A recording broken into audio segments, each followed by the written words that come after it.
Kaveri water management authority CWMA ಆ tribunal ತೀರ್ಮಾನ ಮಾಡೋ ಮುಂಚಿತವಾಗಿನೇ ಕಾಂಗ್ರೆಸ್ ಸರ್ಕಾರ ಯಥೇಚ್ಛವಾಗಿ ಈಗಾಗಲೇ ನೀರನ್ನ ಹರಿಬಿಡುವಂತ ಕೆಲಸ ಈಗಾಗಲೇ ಮಾಡಾಗಿದೆ. ಮುಖ್ಯಮಂತ್ರಿಗಳ ಹೇಳಿಕೆಯನ್ನು ಕೂಡ ತಾವು ನೆನ್ಪು ಮಾಡ್ಕೋಬೇಕು.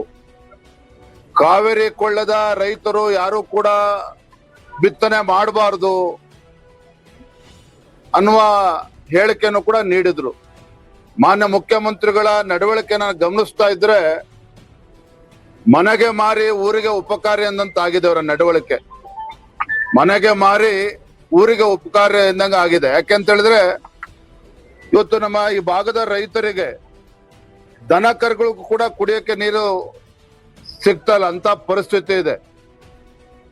ಟ್ರಿಬ್ಯುನಲ್ ಆದೇಶ ಮಾಡೋ ಮುಂಚಿತವಾಗಿ ನೀರನ್ನ ಬಿಟ್ಟಿದ್ದಾರೆ.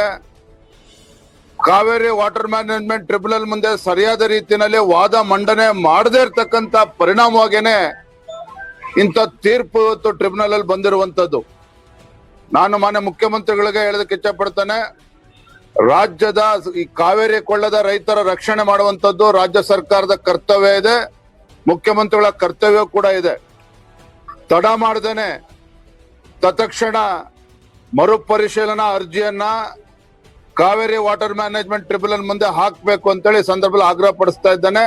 ರೈತರ ರಕ್ಷಣೆಗೆ ಮುಖ್ಯಮಂತ್ರಿಗಳೇ ಮುತುವರ್ಜಿ ವಹಿಸಬೇಕು ಅಂತೇಳಿ ಆಗ್ರಹನ ಪಡಿಸ್ತಾ ಇದ್ದೇನೆ. ರಾಹುಲ್ ಗಾಂಧಿ ಅವರಿಗೆ ಒತ್ತಡಕ್ಕೆ ಮುಡಿಯೋ ಸಾಧ್ಯತೆ ಇದೆ ಅಂತ ಅದಕ್ಕೆ ಒಂದೇ ವಾಕ್ಯದಲ್ಲಿ ಹೇಳಿದ್ನಲ್ಲ, ಮುಖ್ಯಮಂತ್ರಿಗಳ ನಡವಳಿಕೆ ಮನೆಗೆ ಮಾರಿ ಊರಿಗೆ ಉಪಕಾರಿ ಅಂದಂತಾಗಿದೆ. ಯಾರನ್ನೋ ಖುಷಿ ಪಡಿಸೋದಕ್ಕೆ ನಮ್ಮ ರೈತರಿಗೆ ಏನು ವಿಷ ಕೊಡುವಂತ ಕೆಲಸ ಮಾಡ್ತಾ ಇದ್ದಾರೆ. ಇದು ಅಕ್ಷಮ್ಯ ಅಪರಾಧ.